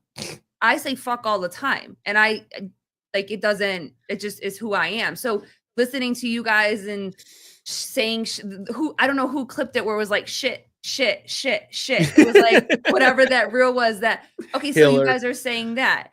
when you know the word I mean? gaping comes into the conversation, That 87 was- times yeah. IRL. I mean, stuff like that. Yes, I think it's hilarious. I can understand why you wouldn't want that language to be used, but at the same time, too, like if you don't want to see it, I think it goes. But I think it goes back to we have been spoiled. Fans have been spoiled, and we have had this prestige button-up kind of Barn hard. performance. Yeah, that's performance that's another one. of I didn't even know what that was. of these regionals and of these broadcasts, and we have had it a certain way. So we are uptight and we are fucking spoiled. We have certain expectations. So when somebody else comes in and does it differently, people are going to have criticisms about that. But what do you want? Do you want somebody to film Syndicate and post it and show it? Or do you want to bitch about the fact that there's no coverage on it? So well, that makes us seem way? like that No makes CrossFit. I'm not pulling that up on this show right now. See, I get like I knew when the coverage was going to be covered by the crew that there might be swears, there might be certain topics covered. So I'm just not going to play that in front of my kid. Yeah, I listen to it on an AirPod. But if I didn't like something, I can just choose to not like it. I don't have to bitch and moan and cry about it. There is certain things I don't enjoy. I know fine well that people don't enjoy things I say. Mm-hmm. I've not enjoyed it the whole time you've been talking. God, there we go. There we go. That's what I thought coffee pods and wads. But go to a CrossFit gym and listen to the amount of swearing that goes in a CrossFit gym. It's part of it's like every other word. Yes. Yeah. And the kids are sat in the corner on the sofa listening to it all. Yes. And we don't give a shit because But we want our kids. To Tyler's question, though, I think there is a difference, right? If you watch a That budget is big in this house. You are correct, Bernie. if you watch a women's beach volleyball game, you know what I mean? There's a difference the way that they're commentating on that, right? They're not going to talk about gaping. Yeah. Like, so, yeah. But, and so that's why I think some of these female athletes are annoyed by it because they've never had it before. They've never been in a locker room. They've never heard that unless you're used to it or you have brothers or. It's just language. I know. Yeah, I get it. I think we said Well, that before, it's just a word. And Syndicate wasn't bad at all. Maybe the end. If anybody took offense, it was probably the Post shows. the post show. The The powder. So the micro- When they were talking about the Ball powder. powder. The ball powder.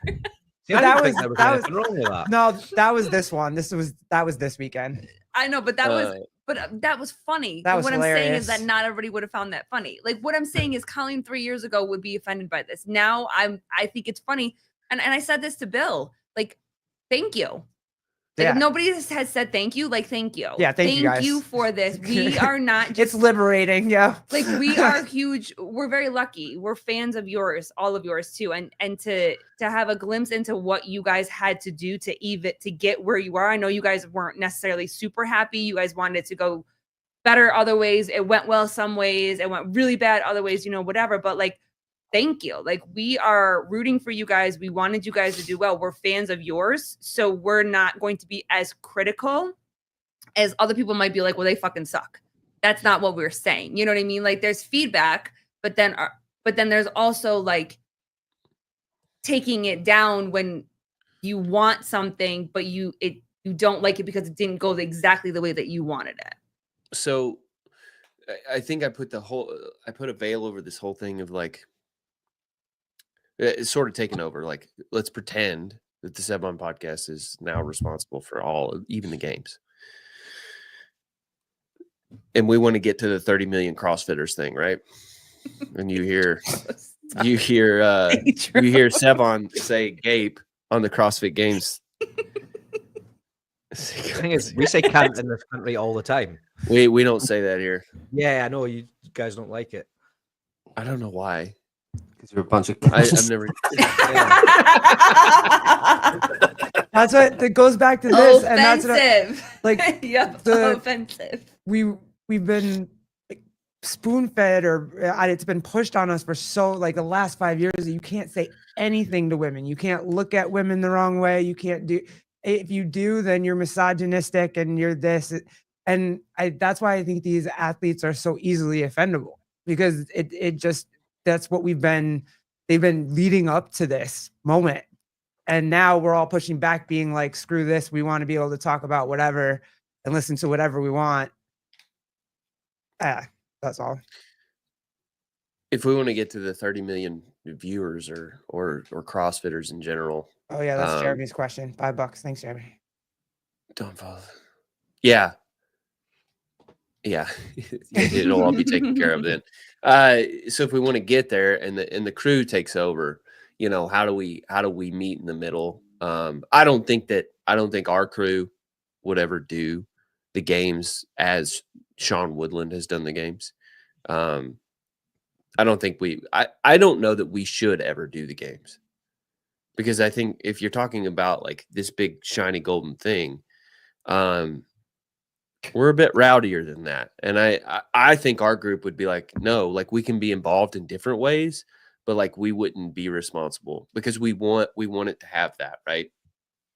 But it's like, okay, say we take over a lot of the semifinals. How do we meet in the middle so that we do get more viewers? Because syndicate's one thing, but if we do this every year, we want to get more and more people into CrossFit gyms. And if they hear gape 6 times on a show, they're gonna be like, oh, I'm not gonna go to a CrossFit gym, right? Yeah. And so it's like, but I also want the crew to be the crew and be us and like say shit. You know what I'm saying? And so where's the middle line? Correct me if I'm wrong here. All of the crew, like every single one of them, would be fully fucking content if CrossFit decided to send a whole media team fully paid for to each of these events to do it themselves. Yes. That's the dream. That's what As long as they let us do something, yeah. That's what everyone wants. If CrossFit just plugged that gap, that gaping gap, if they plugged it, there you wouldn't have to make it so sexual when you say do. Always. It's his voice. He can't is. help it. Yeah, it's true. If they hadn't left that, then it wouldn't need, the necessity wouldn't be there for people to try to do their own version of that media that's necessary. So you guys doing all that work was fucking an incredible thing for you guys to have done for everyone that wanted to watch around the world. And the only kickback you got was from a bunch of knobheads that wanted Amanda Barnhart in lane 4. Yeah. It's like, fuck off. I want to hear about gaping and Tyler talking nonsense about bull powder. That's cool. That's funny. Or I want actual CrossFit media there doing it properly to the standard that we used to have at the games and the regionals. Cool. But if they're not willing to do that, then we're going to get the cool guys coming in and doing it. It's either the clean and polished guys or the rowdy bunch, and that's CrossFit's sort of decision that they've made. So, correct. We have to I have like our that way. name, the Rowdy Bunch. I like Yeah. that name too. We need that shirt. You should make a shirt like the Brady Travis. Bunch, but with all your faces on it. The Rowdy Bunch. Yes. Travis, he's in here. That's why CrossFit needs a Manning cast. Yeah, and that's what I'm saying. You go watch whatever you want to go watch. I like watching the live stream and then later on waiting for the nighttime when you guys are like sitting around eating and talk about shit on a post show. I love that. That's like I live for the post show more than I do for the actual like. But that's the type of podcasting I like. Like that's what all the podcasts I listen to are like that. That's what I've been trying to figure out is how to successfully integrate us to where we're useful at the games. Because like, Yeah, the Manning cast. I think that would be fucking fire.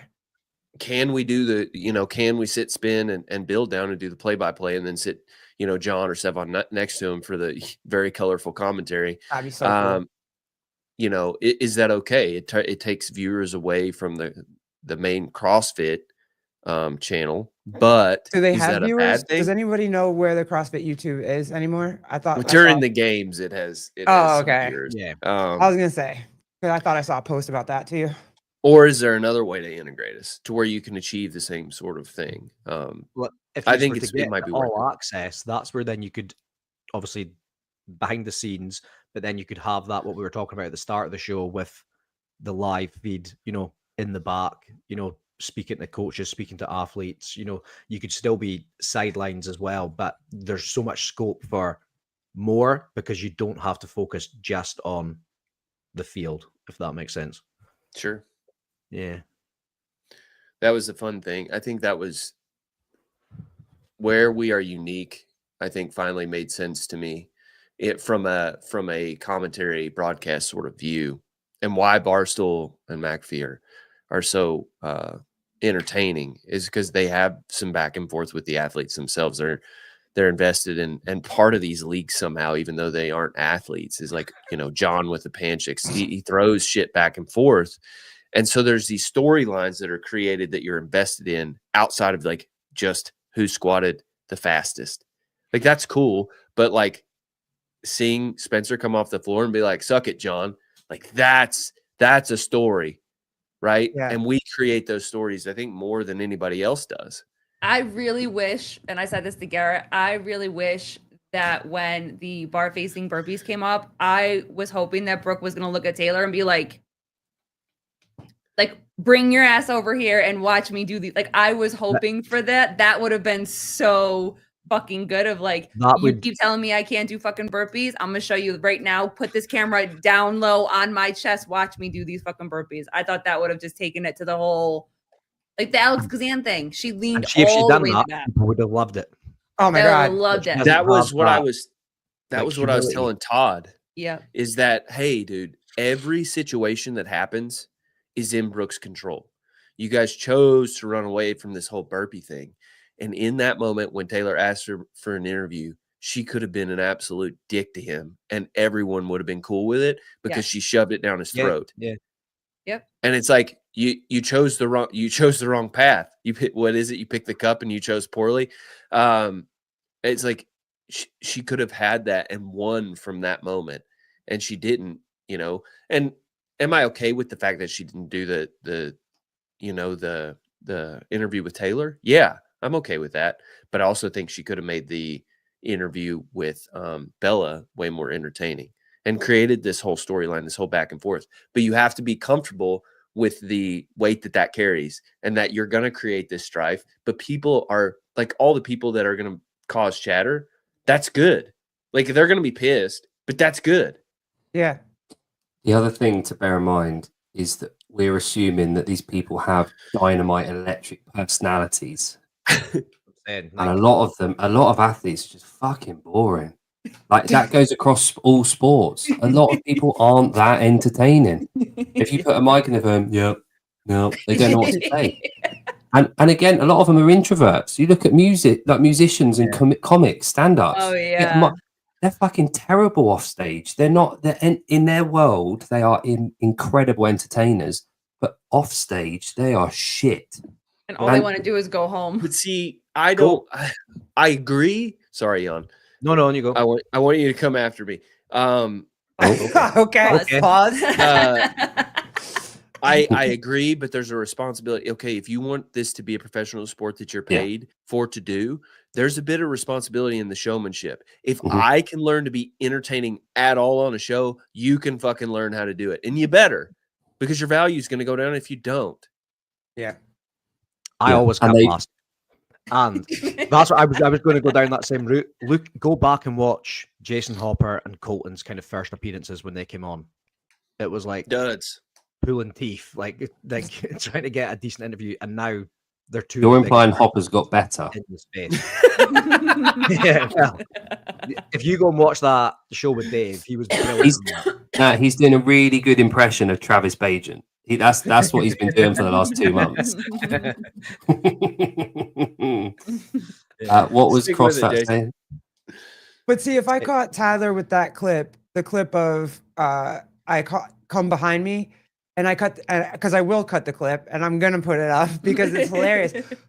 But I know I don't have to ask that. I can just do it. I'll tag you. You'll think it's hysterical. Say something stupid in the comments, and it'll just be a funny day. If you do that, but I know you. They're just people that if you don't, you can't do it.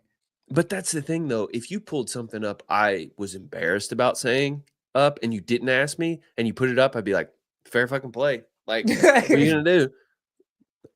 Did you see the reel that I made of Taylor's bits from my show?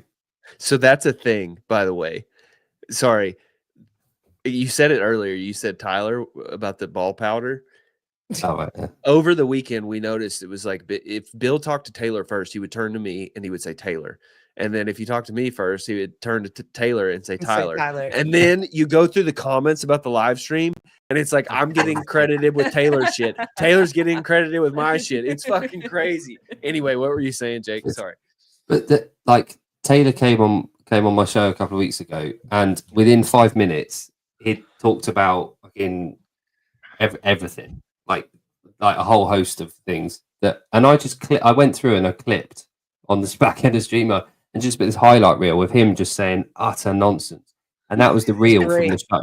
I put no actual content. It's just him just saying words.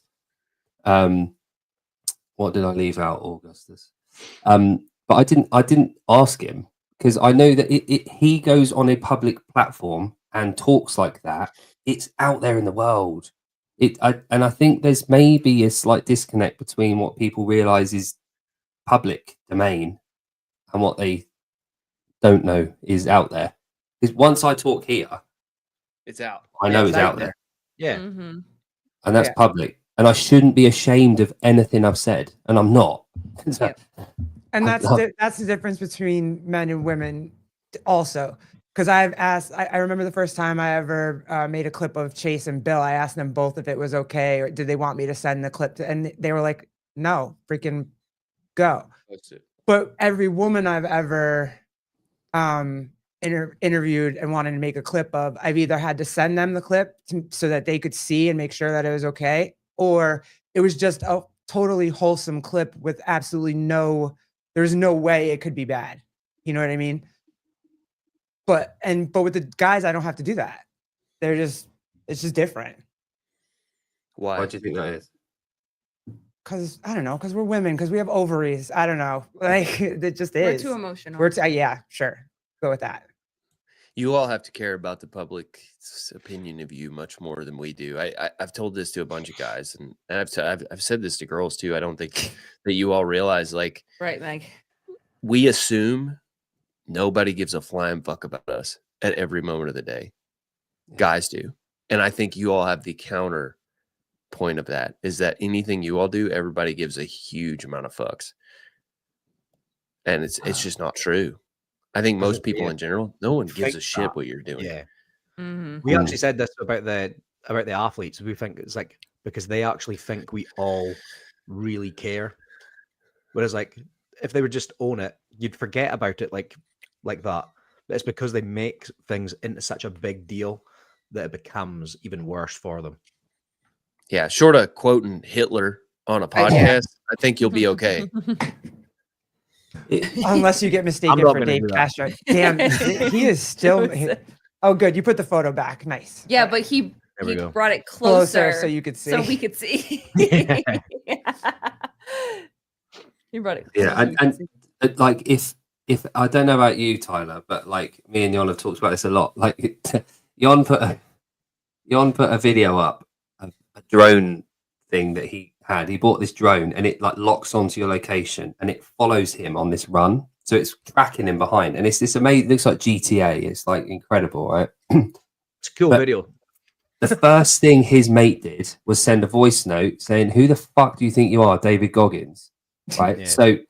So straight away we go on the attack with our mates. If they do anything, if they wear a nice jacket, they're getting ridiculed. Right. I don't Who do you care. think It's you the- are?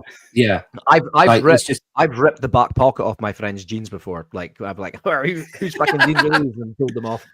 You know, Oh, that's There we cool go. as shit. Look at that. Yeah. that's the only nice place in Scotland. It is funny because How there cool are is clips. There are clips that I would post that I don't. That I reinforce that on myself. I'm like, who the fuck do I think I am? Like I clean 275. Who gives a shit? But you're That's- comparing yourself. You're saying that because 275 compared to the Mhm. top end or people that you know, the whole comparison the thief for joy thing. And I think the other thing about the celebration of what CrossFitters do is that we need to remember to celebrate everyone, not just like everyone's achieving these fucking ginormous goals at the affiliates. And just because they aren't is heavy Isabel in under 4 minutes or 30 million muscle ups for time doesn't detract from how incredible they are. But there we go. See, Oh, as soon see? as Isn't that- Jonathan. Yeah, Yeah. there, Jonathan's a real friend. Don't lie to him. as soon as any of my mates shows a morsel of self like awareness or like regret or anything about something he said or done, everyone is on it. It's full blown attack mode. And it's the same with my kids. As soon as they show a little bit of like, you know, like self-aware, I'm like, boom, I'm on it. I want to get that in from an early age because that's where humor comes from, not taking it ourselves too seriously. Right. And I think there's a little bit of that with some of a very small portion of the athletes. They take themselves a bit too seriously. I'm Oh, really wow, I grateful think that I've had a group of friends that are like bully each other growing up Mm. for doing Yeah. stupid Isn't it shit, funny? for doing like if I didn't have that, you know, I could have posted that video and then someone said something negative about me, and then I'm just like, oh, why are they saying that? And then you pull it down, you Yeah. know, and then you don't Yeah, post I- anymore. Growing up with that, it's like, especially I was a sensitive kid and I had a hard time with that. And then once I learned to like jive with it, it's like a whole world opens up. You could anything can get said. You don't care. Yeah. You're bulletproof. Mhm. You're nothing anyone ever says to you will affect you. That's why Austin is the best case of this. No rep video. That Yeah, ain't obviously me. that's not Yeah. What? Yeah. Immediately, you can get out of whatever you want, and that's Yeah. that's the point I wanted to make to Brooke. All of this is a game. You're Mm. just not. You're choosing not to play the game, and it's actually making the game harder for you. Just play. Yeah. Yeah, talking about saying it wasn't me. I actually grew up with a guy. He'll never watch this, so I'll tell the story. And his dad told him, even if you get caught doing something red-handed, just deny it. Right? Oh, So we no. got caught robbing from a supermarket, right? When we were teenagers, just like stupid teenage shit. And he literally got caught red-handed stealing from this shop, and he just denied it flat out to the point where I just owned up. Yeah, sorry, I did it. And they were like, "Cool, you can go, put it back, go out." And he just kept on denying it. Even though he had the shit in his bag, just kept on denying it. And they end up getting arrested for it. Still denied it. And I was like, "Why did you not?" He just, "My dad told me just deny." My sister probably will watch this show, but she did the same thing. She denied being pregnant. No, mom, I'm not pregnant. Got to that. No, mom, got the blood test, blood work. No, mom, I'm not pregnant. I'm just not. I'm not. She's like, you are. I'm not. 9 months later, my nephew comes. So like, we're here. Okay, let's go, buddy. She's like, I didn't do it. I didn't sleep with him, mom. I swear. I don't know whose kid this is, Mom. He just lives here. Immaculate conception. Right? Yeah. Yeah. Oh shit. All right. That was fun. Damn, 2 hours went by really quick, Tyler. Yeah. We always do this. Good one. Jake, have you ever been to room 40? CrossFit keeps asking. Oh. Room 40. I thought you'd be the only person that would know what it is. I saw it. It's something to do with World War One. It's in London. Oh, no. Never heard of it. No, nah. Oh well. Sorry. Yeah, there you go. Austin I'm Hatfield. so sorry. All right. That was fun. Tyler, thanks for hanging out with us, dude. It was cool. Yeah. Yeah, It was fun. wow, Jake. That's the first big talk I've got to have about what happened behind the scenes as far as, and it was incredible. And we filmed a lot of stuff behind the scenes, a lot of like talk to the camera type stuff with Sebon, JR, Souza, all of us about like how they were feeling going through sort of confessional cam type stuff. So I can't Oh, wait. that's gonna for be that. awesome. once we get that out, I think the story of the group, it's weird because I feel like the group doesn't really want that kind of attention or like the story being about them. Mm-hmm. But I think why it's important is the story of the group is the story of the CrossFitters who are like all trying to make this work.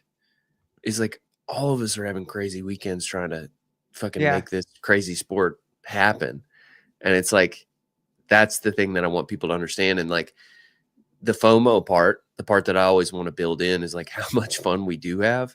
Mhm. And it's like, you will also have that amount of fun if you go to these events and you do that. So that's I why think that came that's why out we when you did guys it. did your testing video.